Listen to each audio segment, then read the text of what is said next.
자, 요한복음 8강, 요한복음 2장 1절에서 12절까지 한번 읽고 성경 말씀이 우리에게 어떻게 전달하는 건지 한번 함께 나눠보도록 하겠습니다. 그래서 오늘 요한복음 강해에서는 가나의 혼인잔치의 기적의 의미, 요한복음 2장 1절에서 12절까지 읽고 우리가 공부를 해 볼 텐데요. 이제 요한의 침례가 끝나고 이제 예수님께서 공생의 시작에 이제 들어가는 그 첫째 기적이 일어나는 장면이 바로 오늘 말씀을 한번 나눠보는 그 장면입니다. 셋째 날 갈릴리 가나에서 이제 혼인 잔치가 마침 있었는 거죠. 그래서 거기에 예수님과 또 예수님의 어머니 마리아 또 제자들 다 이제 초청을 받고 그 가난 혼인 잔치에 들어가서 이제 잔치를 하는 그런 장면이 시작됐습니다. 자, 갈릴리는 사마리아의 북쪽, 여는 이방인들의 갈릴리거든요. 천한 사람들이 사는 거죠. 천한 사람들, 천민들, 이런 사람들이 사는 장소가 바로 이제 갈릴리 가나입니다. 거기에서 첫 예수님의 그 기적 사역이 이제 시작되는 겁니다. 자, 이 사역이 시작되는 그 장소에 이제 한 결혼식, 이 결혼식장에는 예수님의 가족들하고도 관련이 있는 그런 결혼식인 것 같아요. 그래서 거기에 이제 예수님과 또 예수님의 어머니, 요셉은 예수님의 이 육신의 아버지, 요셉은 지금 여기에 등장을 안 하죠. 등장을 안 하는데 아마 요셉은 죽었지 않나, 이런 이제 생각을 한번 가져봅니다. 자, 이 천하게 사는 이 갈릴리 가나 지방의 사람들은 조금 가난하게 살았습니다. 천하게 산다 하는 것은 어렵게 살았다는 거거든요. 그래서 이 가난하게 사는 그런 사람들의 결혼식이라든지 어떠한 이 기념이 될 만한 일이 생기면은 그날은 굉장히 기쁜 날이다, 이렇게 이제 볼 수가 있는 겁니다. 그래서 이 결혼식 같은 경우에는 한 일주일 동안 그 연애를 하는 그런 일들이 이제 가난한 동네에서는 그렇게 많이 발생이 되잖아, 그죠? 우리도 어릴 때 시골에서 어떤 생일이라든지 결혼이라든지 환갑잔치라든지 이렇게 되면은 며칠을 그 잔치를 하는 그런 경우가 있었잖아요. 그거와 마찬가지로 지금 이 유대 이 배경에서도 그런 잔치를 일주일간 하는 그런 잔치였답니다. 그래서 이제 이 잔치 때만큼은 한 일주일을 잔치를 하니까 모든 수고를 잊고 모든 사람들이 본인이 스스로 왕도 되고 왕비도 되고 이렇게 되는 거죠, 이 결혼식장에서. 그런데 이제 여기서 이제 문제가 이제 발생이 되는 겁니다. 어떤 문제가 발생이 돼요? 포도즙이 떨어지는 겁니다. 포도즙이 떨어진다 하는 거는 굉장히 이 신뢰가 되고, 또 일주일 동안 잔치를 하는 중에 포도즙이 떨어졌다 하면은 거기에 룰이 있는 것입니다. 어떤 룰이냐면은 만약에 중간에서 잔치가 잘 이어지고 기쁘게 이어지지를 못하고 이래 된다 하면은 거기서 벌금을 내야 되는 그런 일도 있다는, 벌금을 내야 된다. 벌금을 내야 된다는 그런 그 지방의 그 법칙이 있는 거죠. 그럼 그만큼 이 잔치 일주일 동안 하는 그 잔치가 중요하다. 왜냐하면 기쁨을, 또 모든 사람들이 왕과 왕비의 이 역할을 하는 그런 잔치이기 때문에 그 잔치가 문제가 발생이 되면 큰일 날 일이죠. 그런 유대 그 배경이 있었는 겁니다. 자, 그래서 이제 마리아가 예수님에게 와서 말을 전합니다. 무슨 말을 전해요? 포도즙이 떨어졌다. 그래서 3절에 가보시면 그들에게 포도즙이 떨어짐에 예수님의 어머니가 그분께 이르되 그들에게 포도즙이 없다. 포도즙이 떨어지니까 그 마리아는 예수님에게 가가지고 포도즙이 없다, 이렇게 이제 가서 얘기를 하는 겁니다. 그러면은 자, 왜 마리아는 예수님에게 포도즙을 떨어졌다고 예수님에게 말을 했을까? 여기에 우리가 굉장히 초점이 갑니다. 초점이 가죠. 왜 예수님에게 포도즙이 떨어졌으면은 그 잔치의 주인 되는 거기에서 포도즙을 더 있는 포도즙을 가져오라고 하면 되는데 왜 예수님에게 쫓아가서 포도즙이 떨어졌다 이렇게 말했을까? 자, 여기서 우리가 알 수 있는 게 있죠. 마리아는 예수님을 누구로 봐요? 예, 범상치 않게 보는 거죠. 예, 그렇죠. 예. 이미 누가복음 1장에 가보시면은 예수님의 출생 자체가 마리아는 알고 있잖아요. 범상치 않잖아, 그죠? 또 천사의 말을 들었을 때, 또 엘리사벳의 말을 들었을 때, 예, 이럴 때 보면은 예수님은 사람의 어떠한 그런 이제 결혼을 해서 낳은 자식이 아니잖아요. 왜 범상치 않다는 겁니다. 그리고 누가복음 2장에 가보시면은 예수님이 한 12살쯤 이제 되었을 때 마리아와 요셉은 이 어린 예수님을 잃어버렸어요. 어디로 갔는지 하여튼 한 달 이상을 찾아다니면서 헤맸는데 못 찾았습니다. 그런데 예수님이 어디에 갔을까요? 예루살렘 성전에 가신 겁니다. 예, 누가복음 2장에 가보시면 그렇게 한번 나중에 읽어보십시오. 그래서 예루살렘 성전에 예루살렘에서 올라가서 성전에 들어가서 그 성전의 박사들을 가르치면서 또 박사들이 질문하는 것들을 어떻게 돼요? 완전하게 대답을 해주면서 이 박사들이 깜짝 놀랄 정도로 대답을 해주는 그 장면이 있습니다. 예, 그런 것을 봤을 때 마리아와 그 요셉은 깜짝 놀라는 거죠. 그렇죠? 뭐 가르쳐 준 적도 없고 또 뭐를 해준 적도 없는데 오히려 성전 안에 있는 박사들을 가르치고 또 박사들이 질문하는 많은 부분들을 영적으로 다 답을 해준다 하는 그 어린 12살 난 예수님을 봤을 때 마리아가 깜짝 놀라는 거죠. 물론 뭐 깜짝 놀랄 일도 아니죠. 그죠? 어찌됐든 이 예수님은 메시아다. 그죠? 하늘에서 직접 오신 분이라 하는 걸 마리아는 알고 있는 거잖아요. 예, 그렇기 때문에 이제 그런 것들을 봤을 때 마리아는 포도즙이 떨어졌을 때 바로 예수님에게 가서 포도즙이 떨어졌습니다. 이렇게 이제 말을 할 수가 있었던 겁니다.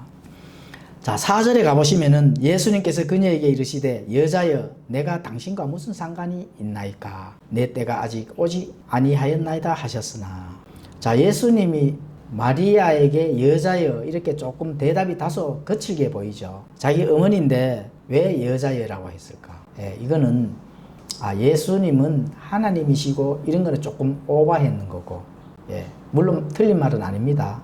그러니까 예수님은 여자의 그 마리아의 몸에서 났지만은 본인은 이 하나님이고 많은 것들은 많은 사람들 이전에 아마 계셨던 분이잖아요. 예, 그런 거는 조금 틀린 말은 아니지만 오버했는 그런 부분이고 요한복음 19장 26절 또 20장 13절에 가보시면은 여자여라고 이렇게 호칭을 하는 그 부분들이 정중한 말입니다.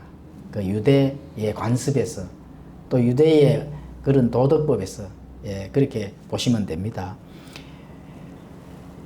그게 이제 왜 내 때가 아니다 이런 그런 또 나에게 이 일에 왜 관여하느냐 이런 말씀이거든요. 예, 그렇죠. 그리고 또 이제 내가 공생애를 시작하는 부분에서 어머니의 감독 아래 있지 아니하다. 예, 이런 부분들을 이제 알 수가 있습니다. 자, 그래서 이제 공생의 시작을 예수님께서 거기서 알리는 겁니다. 내 때가 아직 오지 아니하였다 하는 그 때, 그 때가 중요한 거거든요. 그때. 그래서 예수님께서 해야 할 일들, 스타트 해야 할 일들을 가지고 이제 말씀을 하는 겁니다. 누가복음 2장 49절에 가보시면은 나는 반드시 아버지의 일을 해야 함을 알지 못하나이까 이렇게 말씀하시잖아요. 그래서 내 때가 이루지 않았다 하는 그 일들은 아직까지 그 일들이 아닌데 왜 마리아 당신이 나에게 와서 그런 일들을 시키느냐. 그래서 그 감독 아래 있지 아니하고 나는 알아서 내가 아버지 하나님께서 예언된 그 공생의 길을 알아서 가겠다는 거거든요. 간섭하지 말고 나는 알아서 가겠다. 이러한 부분들을 이제 알 수가 있습니다. 자, 이 말이 굉장히 중요한 말이거든요. 내 때가 오지 않았다. 때, 이 시간이거든요. 일정표. 예수님의 시간 일정표. 구약에 예언된 대로 착착착착 이 시간이 이제 일정하게 성취해 나가야 될 부분이거든요. 예, 그래서 내 임무를 수행한다 하는 그런 사실들을 바로 예수님께서 내 때가 이르지 않았다 하는 것들을 지금 말씀을 하는 겁니다. 그래서 이 요한복음에서는 예수님께서 이런 말대로 하나하나 예수님 자신이 구약에 예언된 대로 또 아버지 하나님께서 모든 일들을 해야 되는 그런 계획대로 착착착착 움직이고 계신다. 이렇게 이제 보시면 되는 겁니다. 요한복음 7장 30절 또 8장 20절 또 12장 23절에 가보시면은 또 그렇게 기록이 되어 있습니다. 자, 요한복음 12장 23절에 가보시면은 이런 말씀이 있습니다. 예수님께서 그들에게 응답하여 이르시되 사람의 아들이 영광을 받을 때가 왔도다. 이때도 바로 그때거든요. 영광을 받을 때 사람의 아들이. 자, 영광은 기적과 이적과 표적과 관련이 있습니다. 이적, 기적, 표적은 사람이 할 수 없는 일을 하는 거잖아요. 그죠? 그거는 예수님께서 영광을 받을 그 때거든요. 이적과 기적과 표적을 사람이 할 수 없는데 사람의 아들인 예수님이 하신다 하면은 그분이 누구라는 거예요? 하나님이라는 거잖아요. 그죠? 그래서 그 하나님은 영광을 받으시는 하나님이다. 이렇게 이제 알 수가 있습니다. 자, 5절에는 그분의 어머니는 종들에게 이르시되 그분께서 너희에게 무엇을 말씀하든지 그것을 하라 하니라. 이건 이제 마리아 말이잖아요. 그죠? 그분이 하라는 대로 너희들은 하거라. 이제 종들에게 이렇게 시키는 거죠. 그래서 이걸 본다 하면은 예수님이 이 마리아를 보고 여자여 하는 것이 마리아를 책망하는 게 아니라 하는 것을 알 수가 있습니다. 이거는 이제 내 뜻이 아니라 아들의 뜻대로 아들을 신뢰하라는 거거든요. 그래서 마리아는 예수님이 이제 공생의 시작 그리고 메시아로서의 그 준비된 그 삶을 이제 계획대로 착착 진행해야 된다. 마리아는 알고 있는 거거든요. 그러니까 여자여 또는 또 다소 거칠어진 그 말들도 이미 알고 있는 마리아는 당연하게 받아들이는 거죠. 그렇죠. 자, 우리가 여기서 알 수 있는 거를 이제 마리아 하면은 어느 교단이 어느 교회가 생각나요? 천주교가 생각나잖아요. 그죠? 로마 가톨릭. 자, 로마 가톨릭은 마리아를 통해서 예수께 나아간다. 맞아요, 틀려요? 틀리죠. 아주 고도의 이단 우상숭배 교리입니다. 시대가 마리아를 통해서 예수님께 나아갈 필요성이 있어요, 없어요? 없잖아요. 지금 위에 보면은 이제 마리아가 종들 보고 뭔가를 이렇게 시키는 그 장면만 본다 하면은 뭔가 마리아를 통해서 뭔가 해야 되는구나 이렇게 알 수가 있는데 예수님은 십자가에서 완전히 영원히 단 한 번에 끝을 내셨잖아요. 끝을 내는 그 사건을 봐야 되지 마리아가 행하는 그런 것들을 보면은 당연히 로마 가톨릭의 그 이단 교리가 나올 수밖에 없습니다. 시대가 바뀌었다는 거죠. 시대가. 지금 시대는 누굴 통해서 나가는 시대예요. 직접 예수님에게 나가는 시대예요. 직접 예수님, 아버지 하나님께 우리가 나아갈 수 있는 그 시대에 지금 살고 있다 하는 거. 굉장히 좋은 시대죠. 이 시대에 살고 있는 요 기간 안에 바른 신앙, 바른 믿음을 내 안에 쌓아두는 것이 굉장히 중요합니다. 그 믿음을 내 안에 쌓아두는 것이 중요하거든요. 물론 확연하게 드러나는 우상 덩어리를 세워놓고 하는 천주교에서를 이렇게 가지고 와서 제가 지금 언급을 하고 있는데 실제로는 많은 사람들이 사람을 통해서 제사장을 통해서 본인들이 그 믿음을 그 사람을 통해서 나아가는 그런 생각을 가지고 있는 개신교 신자들이 굉장히 많습니다. 그렇게 그런 생각을 사람을 통해서 뭔가를 구원을 얻고 사람을 통해서 하나님께 나가야 된다는 생각을 가지고 있다면은 빨리 버리시는 것이 바른 믿음을 내 안에 쌓아두는 것이다. 이렇게 우리가 배울 수가 있습니다. 자, 6절에서 8절에는 거기에 유대인들의 정결하게 하는 관례에 따라 각각 물 두세 통 담는 돌 항아리 6개가 놓여 있으므로 예수님께서 그들에게 이르시되 물 항아리를 물로 채우라 하시니 그들이 그것들을 가장자리에 채우므로 그분께서 그들에게 이르시되 이제는 떠서 잔치를 맡은 자에게 가져다 주라 하시니 그들이 그것을 가져다 주매. 자, 6개 항아리에 각기 4말씩 물을 담을 수가 있었습니다. 6개 항아리에 이제 4말씩 물을 담는 이 장면이 되는 거죠. 자, 9에서 10절에서는 잔치를 주관하는 자는 포도즙이 된 물을 맛보고 그것이 어디에서 났는지 알지 못하되 그 물을 떠온 종들은 알더라. 잔치를 맡은 자가 신랑을 불러 그에게 이르되 모든 사람이 처음에 좋은 포도즙을 내놓고 사람들이 충분히 마신 뒤에 덜 좋은 것을 내놓는데 그대는 지금까지 좋은 포도즙을 남겨두었도다 하니라. 자, 이제 어떻게 돼요? 물이 포도즙으로 변해버린 겁니다. 6 항아리에 각기 4말씩 물을 갖다 넣는데 물을 떠서 뜨는 순간 어떻게 돼요? 물이 포도즙으로 변했다. 참 신기하죠? 신기한 그런 예수님께서 그 신기한 부분들, 기적을 일으킨 거죠. 그런데 우리 개역 성경에는 포도주로 되어 있습니다. 물론 조금 이따가 지금 설명을 드립니다. 포도즙과 포도주는 다릅니다. 포도주로 번역하면은 우리가 포도주는 술이잖아요. 알코올이 들어있는 성분이잖아, 그죠?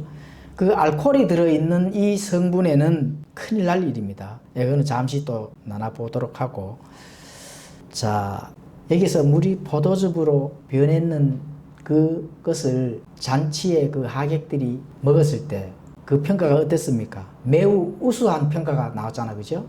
그 전에 있던 포도즙과는 맛이 비교가 안 될 정도로, 비교가 안 될 정도로 그만큼 평가가 좋았다는 겁니다. 당연하죠. 모든 이 우주를 창조하시고 모든 재료를 무에서 유로 만드시는, 또 창조하시는, 없는 것에서 있게 만드는 하나님이 물로 포도즙 만드는 그 화학 원소를 바뀌게 하는 거를 가능하게 해요, 못해요? 하잖아요. 그런데 맛은 더 이상 사람으로서의 그 사람이 만들어낸다면은 그만한 맛을 사실 못 만들어냅니다. 그렇게 화학 원소를 만들 수가 없어요. 왜냐하면 연구가 한계점 있잖아요. 그런데 하나님은 한계점이 있어요, 없어요? 없죠, 당연히. 맛도 한계점이 없는 거예요. 최고의 그 맛을 낼 수 있는 포도즙으로 기적을 일으킨 거죠.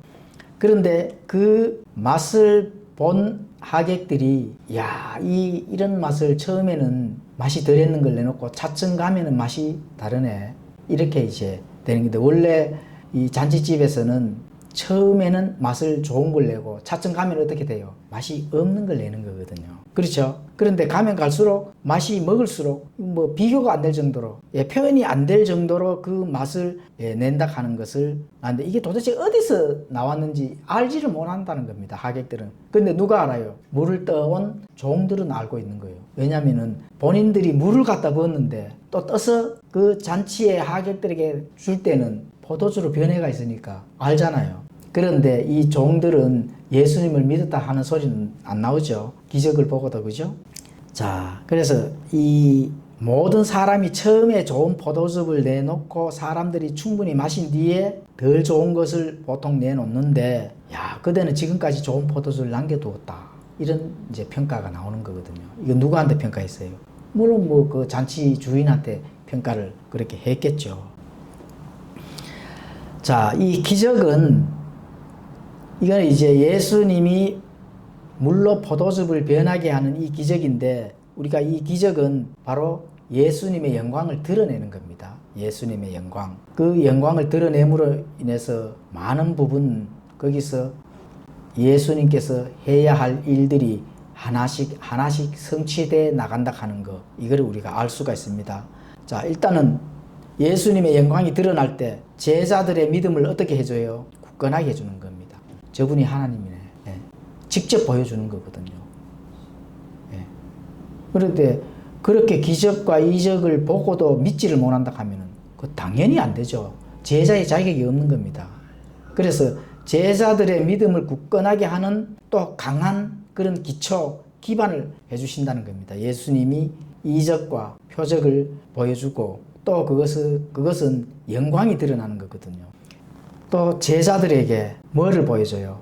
예수님이 하나님이라 하는 그 신성을 보여주는 거거든요. 왜냐하면 예수님이 이 땅에 여자의 몸으로 사람과 똑같이 출생을 했기 때문에 이런 기적을 보여주지 않으면은 믿지를 안 하는 그런 시대거든요. 그래서 유대인들은 항상 표적과 이적을 가지고 와서 그거를 하나님에게서 온 분이구나, 하나님에서 온 사자구나, 이런 부분들을 거기를 통해서 이제 믿는 겁니다, 유대인들이. 그래서 제자들에게 예수님의 신성을 확신시켜 주는 일을 지금 첫 기적을 일으킨 거죠. 자, 포도즙과 포도주에서 설명을 잠깐 드리겠습니다. 이걸 영어 성경에는 포도즙이나 포도주나 똑같이 와인으로 번역을 했습니다. 이 와인은 포도즙도 되고 포도주도 됩니다. 지금도 그런 게 똑같습니다. 이스라엘에 가보면은 이스라엘 이 판매하는 상인들이 포도주나 포도즙을 파는 상인들에게 가보면은 그 상호가, 그 광고가 와인으로 되어 있습니다. 그래서 번역을 참 잘해야 되거든요. 이 포도라 하는 거는 팔레스타인 땅에는 포도나무가 굉장히 많습니다. 그 이스라엘 민족들하고 관련이 굉장히 깊죠. 그래서 이 포도즙이 여러 용도로 이제 쓰임을 받았습니다. 그리고 이제 이 팔레스타인 가나안 땅, 이 땅에서는 포도가 주 산물이었습니다. 그래서 이 음료, 헌물, 이게 주식으로 빵을 먹고 포도즙을 먹고, 이게 이제 주식입니다. 주식. 출애굽기 29장 40절, 민수기 15장 4에서 10절 가서 읽어보시면은 그렇게 기록이 되어 있습니다. 또 이 포도 열매가 우리가 교리 공부를 할 때 첫 열매에도 포함이 돼서 그렇게 우리가 배우잖아요. 첫 열매, 포도, 그죠? 그리고 또 유월절, 또 주의 만찬에도 쓰입니다. 주의 만찬 우리가 한 번씩 하잖아요. 거기서 포도 그 열매로 즙을 짠 그 포도즙을 우리가 마십니다. 그리고 이제 유대인들한테는 가장 필수가 이제 포도입니다. 포도에서 나오는 그 즙, 그 곡식과 기름과 함께 포도즙은 주식으로 이용되었다. 시편 4편 7절에 또 호세아서 2장 8절에 요엘서 2장 19절 이렇게 가보시면은 이 포도가 기름과 함께 이제 포도즙으로 이 주식으로 이용된 게 기록이 되어 있습니다. 자, 이 포도의 이 와인은 보통 일반적인 말입니다. 일반적인 말인데 그거에 따라서 이 유대 민족들은 이게 포도주인지 또 포도즙인지 이렇게 알아서 자동적으로 이렇게 나누어서 그렇게 해석을 합니다. 또 그리고 포도즙인지 포도주인지 이런 부분들을 본인이 구입을 할 때 이미 와인으로 하나로 되어 있지만은 일반적인 용어이기 때문에 그거를 이제 잘 맡아서 하는 그런 부분들이 바로 포도즙, 포도주입니다. 자, 그리고 이제 주의 만찬에 쓰이는 와인도 마찬가지입니다. 특별히 주의 만찬에 사용되는 와인은 누룩이 들면은 안 됩니다. 누룩이 들지 않은 빵, 또 예수님의 순수한 피를 상징하는 포도즙, 즉 그 안에 누룩이 들면 될까요, 안 될까요? 당연히 안 되죠. 그래서 포도즙으로 사용해야 되는데 보통 개신교회에서는 뭐를 사용해요? 포도주를 사용합니다. 과거에 장로교 다닐 때 장로교에서 성만찬 가잖아, 그죠? 우리는 주의 만찬 가는데 성만찬 할 때 포도주를 마시면은 조금 뭔가 취기가 오죠. 그냥 즙하고는 달라요. 그게 술을 사용해서 먹었다. 그 번역이 잘못돼가 그렇습니다. 포도즙입니다. 포도즙. 누룩은 성경에서는 죄를 상징하거든요. 그 죄를 먹고 마셨다는 겁니다. 누룩이 들지 않은 빵, 또 예수님의 순수한 피를 상징하는 포도즙이 되어야 된다는 겁니다. 즙. 이게 굉장히 중요한 겁니다. 그래서 포도주는 이미 누룩이 들어가서 포도즙이 발효된 거거든요. 그래서 순수한 그리스도의 피를 나타낼 수 없다. 이렇게 이제 보면 됩니다. 전 세계적으로 성경대로 믿는 무리들이 이런 이유로 오직 포도 주스만 사용합니다. 성경대로 믿는 성경 신자들이라면은 또 그런 교회라면은 항상 포도즙을 사용하는 겁니다. 누룩이든 포도주나 또 누룩이든 빵은 먹지를 않습니다. 왜냐하면 그건 죄를 상징하기 때문에. 실로 성경은 마지막 만찬에서 주님께서 사용하신 음료가 포도나무 열매라고 정확히 기록하고 있습니다. 그러니까 포도나무에서 딴 그 포도 열매를 가지고 즉시로 즙을 짜서 발효가 되지 않은 그런 포도즙을 먹는다. 이게 이제 포도즙이라고 정확하게 기록을 하고 있거든요. 마태복음 26장 29절, 또 마가복음 14장 25절, 누가복음 22장 18절 이런 데 가보시면은 그렇게 기록이 되어 있습니다. 그 옛날에는 포도즙을 오래 보존하기 위해 포도즙을 끓여 잼같이 만들어서 먹기도 하고, 또 필요할 때마다 이를 물에 타서 먹기도 했습니다. 왜냐하면 발효가 되니까. 그래서 새 포도는 새 부대에 넣어야 되잖아, 그죠? 우리가 배웠죠. 왜 새 부대에 넣어야 되는지. 발효가 때문에 그렇습니다. 흠 부대에 넣으면 터집니다. 그래서 거기에 무슨 큰 의미가 있는 게 아닙니다. 새 부대에 넣으라니까 뭔가 생각을 바꾸고 뭐 하라는 걸로 많이 인용을 하는데, 포도즙은 발효가 때문에 새 부대에 넣으라 하는 거죠. 그런데 발효가 다 된 포도주는 새 부대에 넣을 필요가 없습니다. 흠 부대에 넣어도 세심 안 하면은 발효가 안 되기 때문에 터질 이유가 전혀 없는 거죠. 그래서 그만큼 이 죄에 대한 부분들, 누룩에 대한 부분들을 심각하게 봐야 된다는 거죠. 그렇죠. 자, 가난 잔치에 그러면은 사용된 와인은 포도즙입니다. 그런데 이걸 포도주라고 말하는 사람들이 굉장히 많습니다. 그래서 포도주로 그거를 해서 포도주라는 그런 부분들을 마셔도 괜찮다 하는 그런 느슨한 생각을 가지고 있는 거죠.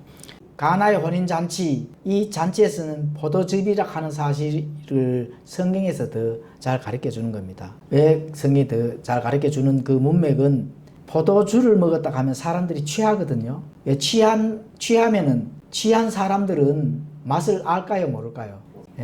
과거에 술을 많이 안 드셔가지고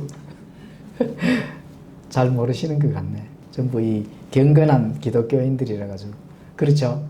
술을 취하게 되면은 맛을 잃습니다. 그러니까 다시 가져온 포도즙이 더 좋은 맛인지 덜한 맛인지 모른다는 겁니다. 사실은 이 잔치집에서는. 그런데 더 좋은 맛을지 알았어요, 몰랐어요? 알잖아요. 그러니까 이게 포도주가 아니고 포도즙이라는 사실입니다. 그러니까 그 맛을 평가를 하는 거거든요. 많은 잔치집에 가봤을 거 아닙니까? 그 많은 그 유대 사람들이. 그러면은 거기에 맛이거든. 그런데 한 번도 맛을 본 경험이 없는 이 맛을 이 사람들은 알았다는 겁니다. 그래서 취하지 않았기 때문에 이 하객들의 그 혀 감각이 둔해지지가 않았다는 거죠. 그러니까 포도즙이라는 겁니다. 포도주가 아니고. 하나님은 술을 미워합니다, 사실은. 왜냐하면은 술이 취하는 거는 사람들의 그 영적을 좀먹기 때문에 술을 싫어하는 겁니다. 그렇기 때문에 사람들이 마시고 취하고 흥청망청 되는 거 하나님은 가장 미워한다. 그래서 예수님이 술을 만들어줬다. 포도즙이 아니고 포도주라고 우긴다면 예수님이 그럼 술을 만들어줬다는 거잖아요. 취하고 흥청망청 놀아라고 술을 만들어줍니까? 그게 아니죠. 그래서 그것은 그분의 속성에 맞지를 아니하다. 이렇게 알 수가 있습니다. 예수님께서 술을 만드신 것이 아니라 뭐를 만들어요? 포도즙. 포도즙은 포도라 하는 것은 기쁨을 상징하는 거거든요. 포도즙을 마시고 또 이렇게 서로가 그 상황에서 교제를 하고 나눈다 하는 것은 기쁨을 상징하기 때문에. 그런데 포도주를 먹으면은 술이 취하게 되면은 사실 기쁨이 아니거든요. 그래 취한 거지. 자, 그러면 여기서 우리가 또 알 수 있는 것은 기적입니다. 예수님께서 첫 공생의 첫 기적을 일으키셨잖아요. 그죠? 하나님은 바로 기적의 하나님이다. 이 기적은 예수님을 믿는 성도라면은 다 압니다. 그렇죠? 그것을 또 믿는 겁니다. 기적을 믿잖아요. 예수님이 기적을 일으킨 이유는 본인이 영광을 드러냈을 때 사람이 할 수 없는 일이기 때문에. 그러면 누가 해요? 하나님이라는 사실을 우리에게 그대로 전달해 주는 거거든요. 우리가 숨을 쉬잖아요. 또 물을 마시잖아. 살아있는 게 기적이에요? 기적이 아니에요? 기적입니다. 그것도 기적이라고 반드시 믿으셔야 됩니다. 내가 살아있다 하는 것을 기적이다. 하나님께 영광을 돌려드려야 됩니다. 하나님의 영광을 이렇게 나타내거든요. 내가 살아서 숨도 쉬고 시원한 물도 마시고, 이 기적입니다. 왜 기적이에요? 하나님께서 나를 지금까지 살려주시고 있다 하는 그 사실을, 기적이라 하는 것을 믿지 않는다면은 언제 어느 때 기적이 끝날 수도 있습니다. 예, 조심해야 됩니다. 그래서 창조물이 살아서 숨쉬고 있는다 하는 그 사실은 기적이다. 이걸 믿어야 됩니다. 예, 온 우주, 해와 달과 별들이, 온 우주의 이 법칙은 과학은 과학이라 하지만 사실은 그냥 하나님이 운행하시는 법칙입니다. 하나님이 이미 계획해 놓은 말씀대로 모든 게 순종하는 법칙이에요.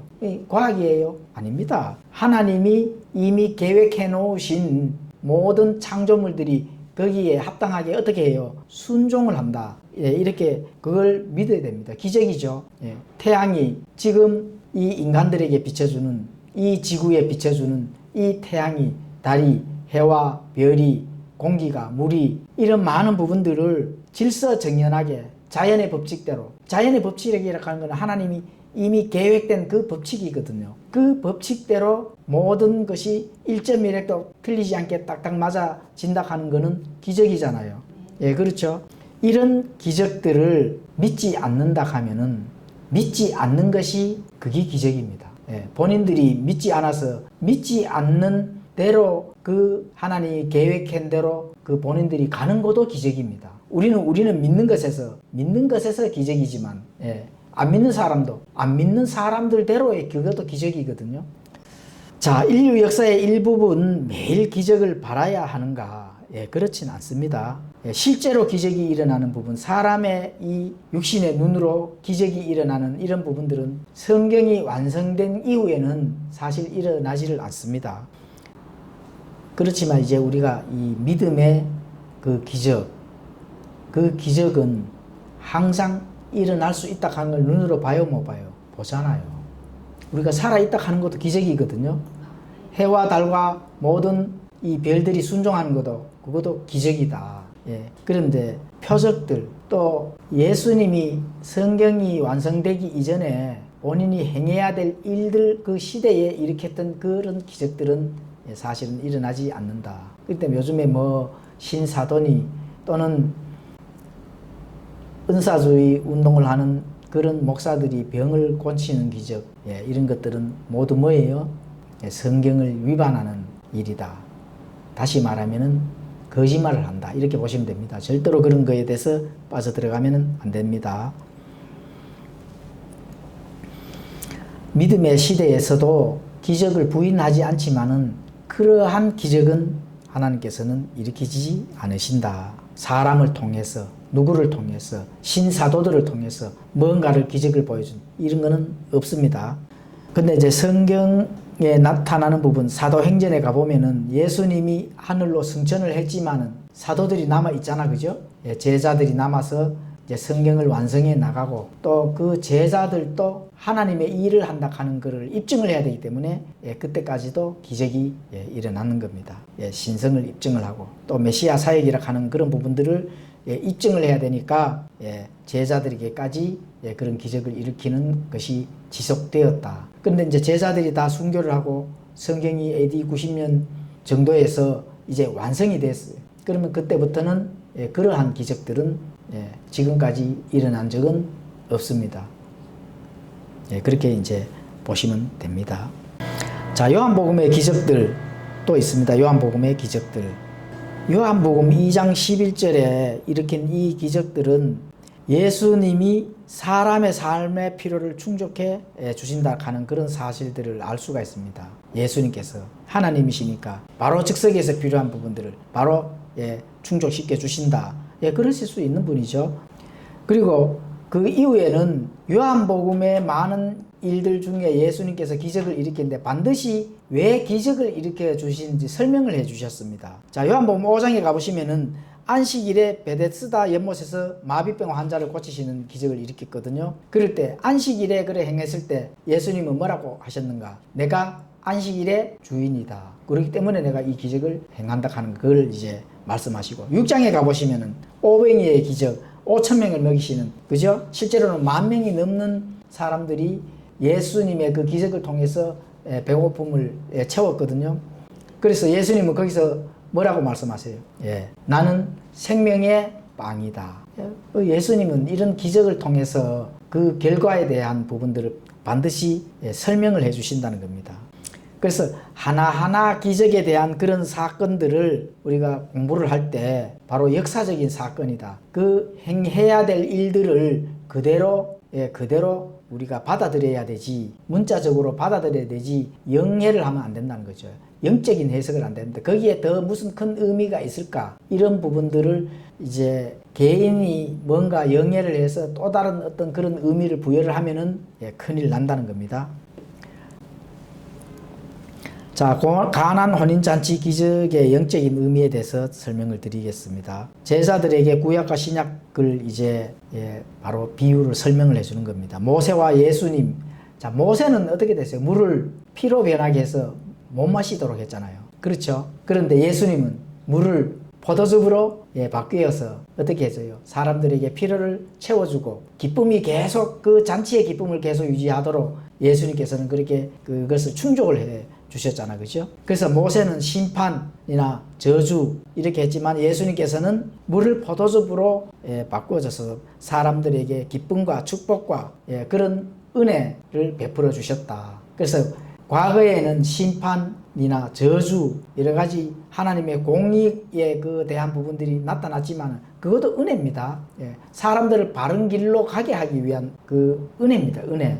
만약에 그 하나님께서 그런 은혜를 베풀지 않았다면 사람들이 모두 멸망을 했을 거잖아요. 그러니까 멸망의 길을 막고 바르게 갈 수 있도록 하나님께서 그 율법을 통해서도 은혜를 베풀어 주셨다면은 그 은혜에 대체를 하는 그 큰 은혜, 그죠?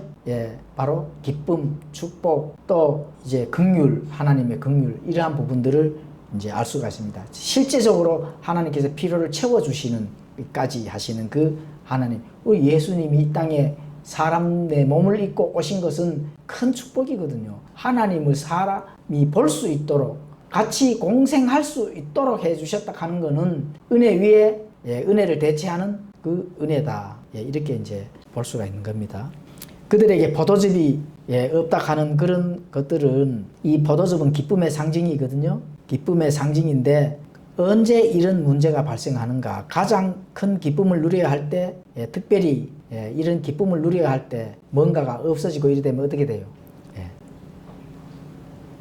이런 기쁨은 하나님이 주는 이 기쁨과 세상의 기쁨은 다르다. 이렇게 보시면 되거든요. 하나님께서 직접 필요를 채워주시고 하나님께서 우리에게 기쁨을 담아주시는 그 기쁨과 내가 이 세상에서 주는 이 기쁨과 비교를 했을 때 거기에서 정말 이제 좀 그 기쁨을 나눠 볼 줄 아는 부분이 사실은 필요합니다. 이 와인, 포도즙도 앞전에 사람이 만들어 놓은 포도즙의 그 맛과 또 하나님이 주시는 그 포도주의 맛은 완전히 달랐잖아요. 그렇죠. 그런데 그 포도주, 사람이 주는 포도주의 그 맛은 별로 오래 가지를 못합니다. 근데 하나님이 주시는 그 포도주의 맛은 사실 잊을 수가 없는 거죠.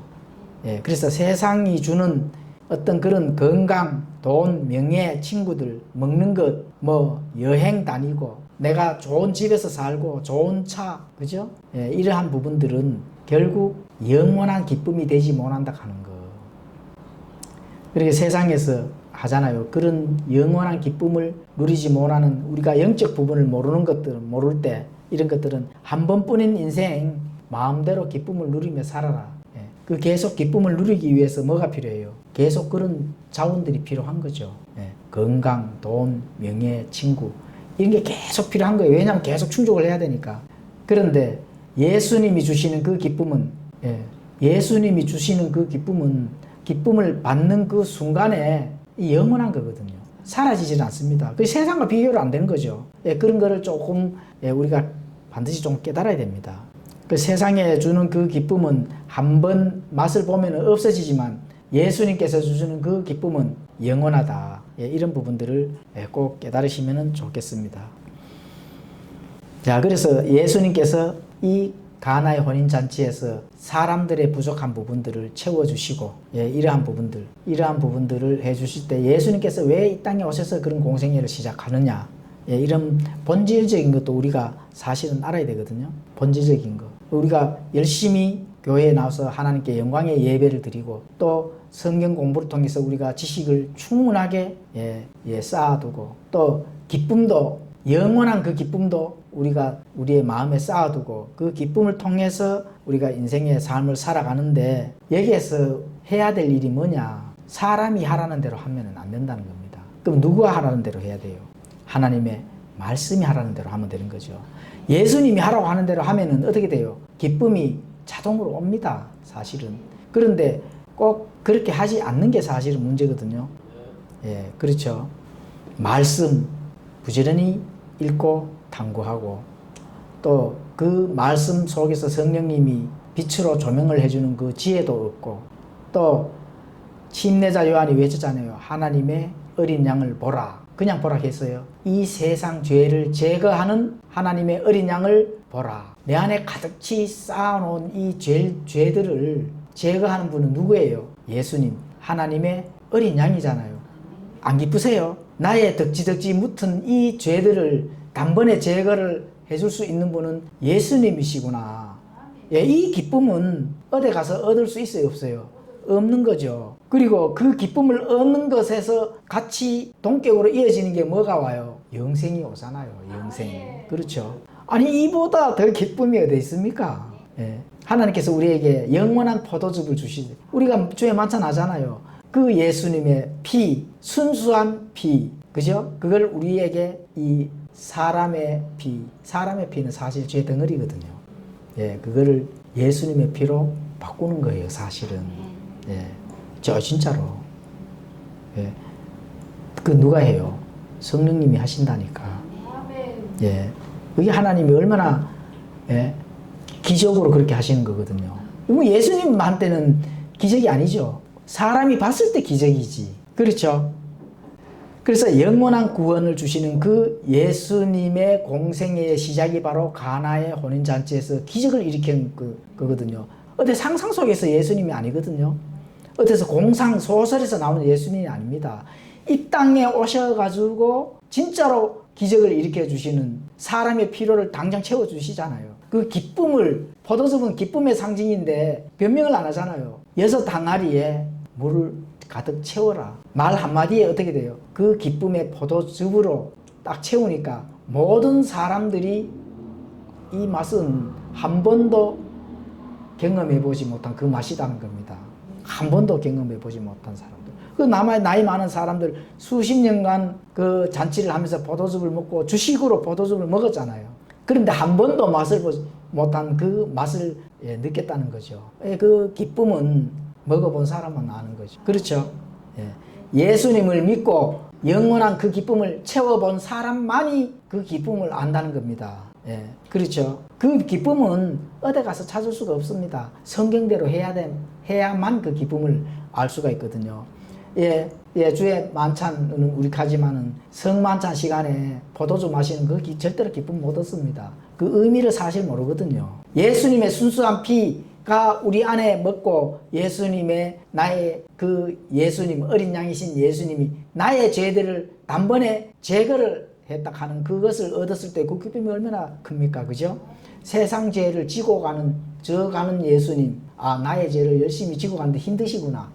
이렇게 배우는 것과 예수님께서 단번에 죄를 제거했다 하는 내 죄를 제거했다 하는 그 사실을 믿는 것과 세상 죄를 지고 가는 예수님을 보는 것과 어떤 차이가 있어요? 차이가 크겠죠. 그게 바로 하나님께서 단 한 번 전달해 주신 이 진리, 말씀, 성경 때문에 우리가 그 기쁨을 많이 우리에게 담아 놓는 겁니다. 맞죠? 그것이 바로 예수님께서 자신의 생명을 내어놓고 많은 사람들을 대속하기 위해서 그 계획을 착착착착 진행해 나가시는 분이다. 이런 기쁨은 성령님의 충만함으로 나타나는 겁니다. 그렇죠? 그게 바로 성령님의 열매의 결과가 되는 거고요. 성령님의 열매, 7가지 열매, 우리가 항상 공부를 하잖아, 그죠? 그런 것들을 외워서 그 기쁨을 항상 누리면서 이 땅에서 삶을 살아가는 게 영생은 이것이다 하는 것을 배웠을 때, 그죠? 영생은 이 땅에서부터 이미 하늘나라의 시민이 된 자격으로 살아가는 겁니다. 그렇죠? 자, 결론을 말씀드리겠습니다. 자, 오늘 이야기는 결혼식 이야기입니다. 예, 문제는 포도즙이 없는데 예수님께서 포도즙을 즉시로 채워주는데, 만약에 예수님이 그 포도즙으로 즉시로 필요를 채워주시지 아니하였다면은 세상 속에서는 어떻게 돼요? 기쁨이 끊겨진 거죠. 뭐 포도즙이 떨어졌으니까 일주일 동안 잔치를 해야 되는데 한 이틀 하고 포도즙이 떨어졌다 하면 나머지는 어떻게 돼요? 끝난 거죠. 뭐 기쁨이 멈춰지지만 예수님은 어떻게 돼요? 완전한 기쁨을 영원히 끝까지 주신다. 절대로 예수님은 기쁨을 빼앗아가지 아니하신다는 겁니다. 왜냐하면 언제든지 필요를 채워줄 수 있는 분이기 때문에 그렇습니다. 예, 그렇죠. 예수님과 정혼하고 그 신랑이 아버지 집에 갔다가 신부인 우리를 데리러 오신다는 사실. 그렇죠. 예수님께 직접 말씀하셨잖아요. 내 아버지 집에 거할 집이 처소가 많다. 내가 가서 그 처소를 말하면은 반드시 너희를 데리러 올 것이다. 이렇게 하시잖아요. 그렇죠. 지금 우리를 데리러 올 시간이 째깍째깍 가차이 왔다 하는 거. 예, 이거 기쁘거든요. 예, 안 기쁘다 하면은 좀 문제가 있습니다. 안 기쁘다 하면은 문제가 있는 거예요. 예, 저는 기뻐요. 사실은 째깍째깍 사실 시간도 보이고 이제 곧 예수님이 곧 오시겠구나. 예, 많은 저런 세상에서의 거짓 증거들을 내놓은 사람들 조금만 기다리라. 예, 저는 기뻐요. 사실은. 예, 그래서 힘들어도 견딜 수 있는 그 내적인 많은 부분들을 가지고 있기 때문에 견딜 수가 있는 겁니다. 힘들어도 견디고 표대를 향해서 나아갈 수 있는 그런 굳은 믿음을 우리가 다 같이 가져가야 될 것이다. 이렇게 볼 수가 있습니다. 우리가 예수님 믿고 그런 것을 통해서 우리가 이 자리에 앉아 있는 거 기적입니다. 그래서 그런 것에 바로 우리가 최대 인생의 그 기쁨을 사실 우리가 가지고 있는 겁니다. 이 기쁨을 예수님 만날 때까지 가지고 있어야 되는 겁니다. 그래서 영생은 바로 이것이다 하는 부분들이 바로 그것입니다. 이 땅에서부터 죽어서 가는 천국, 그거는 사실 아무런 의미가 없습니다. 살아도 갈 수 있다 하는 믿음을 가지고 있어야 되거든요. 이 땅에서부터 기쁨을 누리면서 살아가는 저와 우리 성도님들이 되었으면 좋겠습니다. 기도하겠습니다. 으로 기도드리옵나이다. 아멘.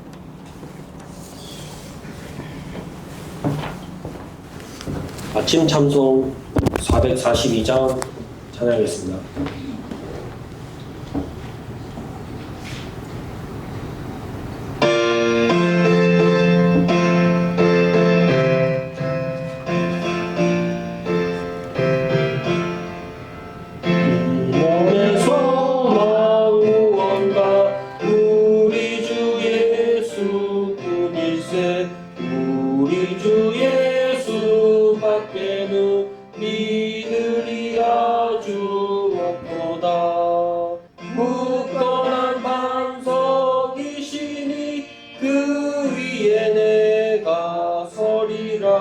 그 위에 내가 서리라. 무섭게 바람 부는 바 물결이 높이 설렐 때 우리 주 크신 은혜에 소망에 닻을 주리라. 굳건한 반석이시니 그 위에 내가 서리라. 그 위에 내가 서리라. 세상에 믿던 모든 것 끊어질 그날 되어도 구주의 언약 믿기에 내 소망 더욱 크리라. 굳건한 반석이시니 그 위에 내가 서리라. 그 위에 내가 서리라. 바라던 천국 올라가 하나님 앞에 설 때에 구주의 의를 힘입어 어여시 앞에 서리라. 굳건한 반석이시니 그 위에 내가 서리라. 그 위에 내가 서리라. 예배 마치겠습니다.